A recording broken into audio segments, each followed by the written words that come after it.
Hello and welcome. On behalf of this oral history project, Am IUN, I, Ben Zandstra, will be interviewing. Missy Grish. Today is 1 p.m. on Wednesday, October 30, and we are located on the third floor of Anderson Library in the archives. Do I have your permission to record and share this interview? Yes. Great, thank you. Are you ready to begin? Yes. So I'm starting off my questions in your childhood. Can you tell me a little bit about your childhood and where you grew up? I grew up in St. John, Indiana, before it became what it is now. So it was extremely rural. I lived behind a golf course, and my family actually owned all the land that was over there. They were immigrants of Poland, and my grandfather and his brother actually were entrepreneurs that made fabrication in a plastics factory on that land. It still sits there to this day. And they have occupied that space for almost over 75 years. Currently, I still have some family there. And outside of me living in St. John, I am the oldest sibling of five. I have a lot of family that lives in the area. And we moved to Highland probably after high school is when I moved out of St. John but I still stayed in Northwest Indiana. So you came from a large family. How does growing up with five siblings, what was that like? It was crazy. I also grew up with a single parent, so I had to assist my dad and help raising my siblings as well. However, it has prepared me in life for everything that I do. I'm a natural leader of assisting them in everything that they needed, and helping people push forward is natural now because of my upbringing. Yeah, that's great. Did your family have any special traditions that you guys pass down from time to time? Yes, we do. We have two. One is just a little tradition. So birthdays are a big deal, especially when you become from a large family, because you can kind of get lost in the mix. So no matter how much money we had or didn't had, the day you were born was always special from my dad and my siblings. So every year we make sure that everybody's birthday is extremely important and celebrated. A second tradition that we have that is more robust in my family is my grandmother had a Easter dinner called Święconka, and it was a special meal we had to have with special food, and we had to eat it a certain way.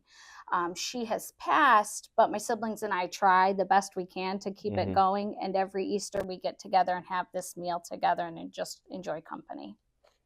So what did you enjoy as a kid? What were some things you enjoyed doing? Looking at it now as an adult, like probably when I was younger in my 20s, I wouldn't have said this, but where I'm at now, what I enjoyed the most was being out with my siblings. We lived in a rural area, so we always were on adventures together. We were exploring, doing, just learning life. And as I'm older, that's what I tend to do. I tend to go hiking, and I tend to go out in the woods, and I tend to go to areas I haven't been before.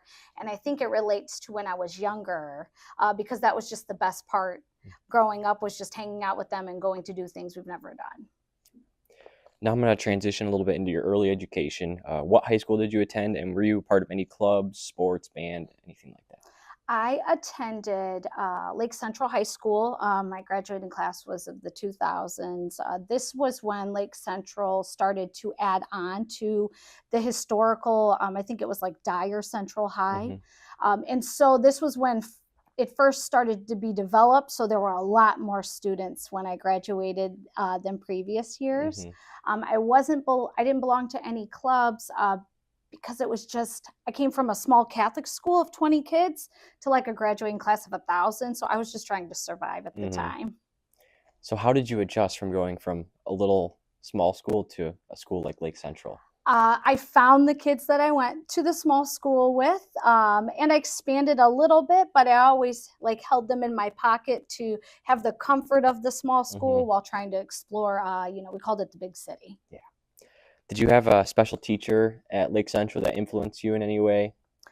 I didn't. However, I did attend some classes, like we did home ec. We had a lot of those classes that gave you like real life skills, which stuck with me because as I went to college, I used those. So we had home ec, which I attended. We had a computer class that I attended as well. So the hands-on classes really did me well. The professors that taught them, I can't say specifically one, but all of them as a collective group helped me out. What was your major decision that made you come to IUN?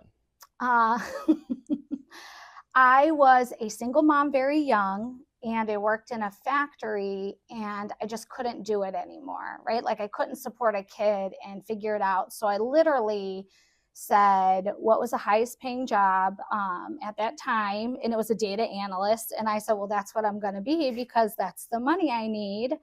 And when I searched who provided that degree, Indiana University Northwest came up. So I just said, well, that's just where we're going to go. And that was how I ended up coming here to go to school. So how did you juggle raising kids and going to school at the same time? I had support from my family, but I also had a lot of support from campus. Which is why I've stayed on campus ever since, I guess you could say.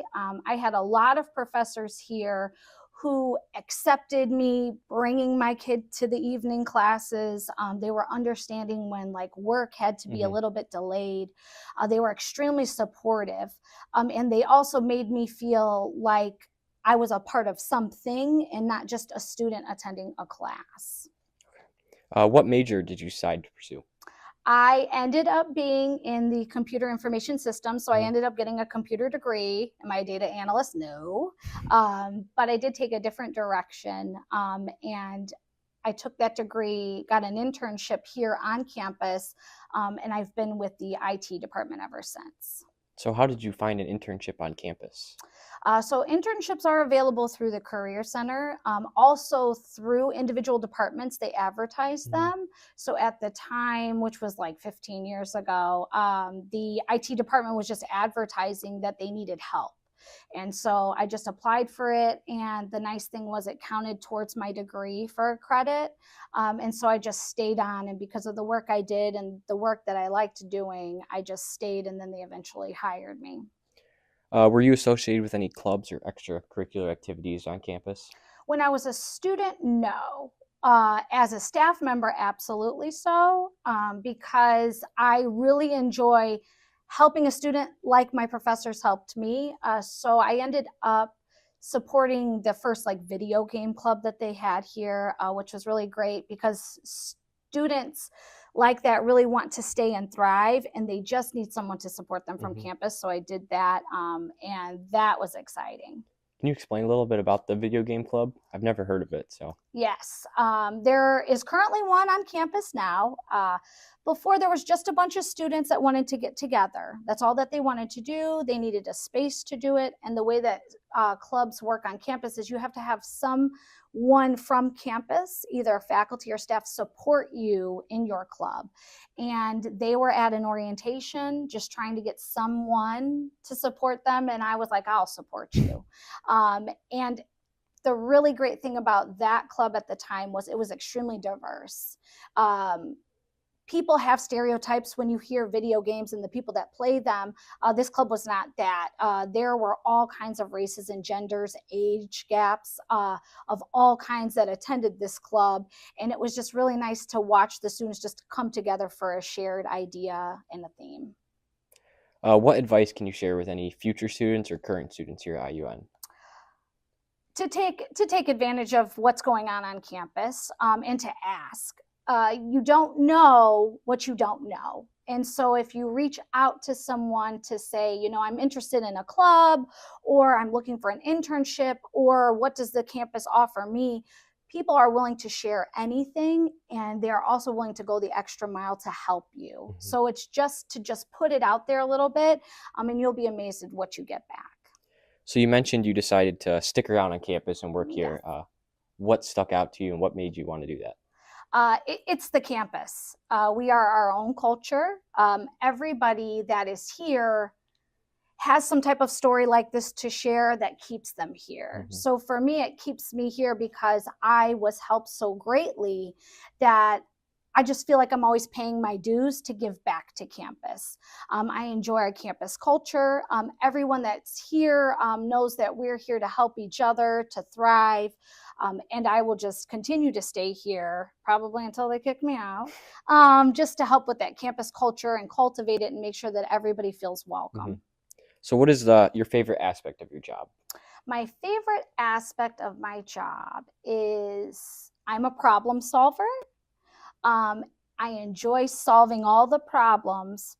My most favorite part of solving my problems is I'm in an educational environment, so I get to learn from my problem solving, and I have the room to explore it as well. If I was in the private sector within IT, it's all about money. So you can't waste time trying to research and develop new ideas because that is a waste of money to them. In a higher ed environment, we're here to learn. It doesn't matter what position you have, how old you are.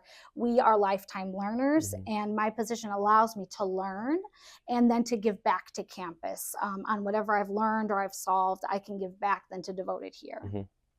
So now I'm going to pivot a little bit into spirituality. Can you tell me about your spiritual beliefs? Yes.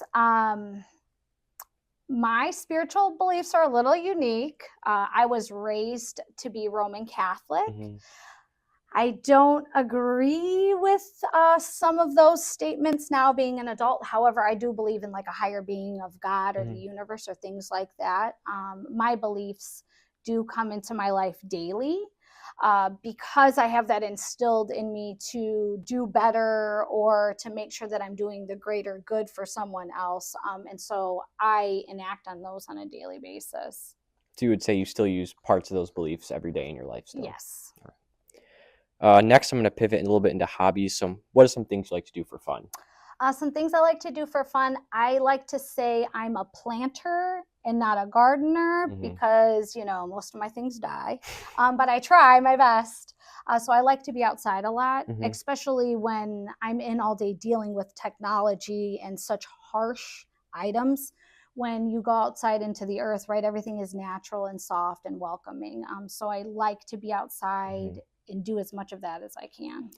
I'm sure you're very busy at work, but do you have a favorite spot you like to vacation or take time off? I enjoy Northwest Indiana.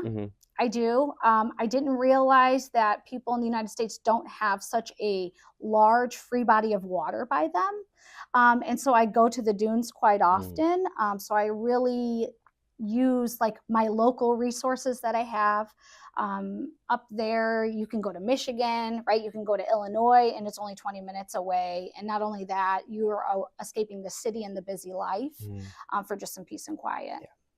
So that is all I have for questions. Thank you for doing this interview. Appreciate it. You're welcome.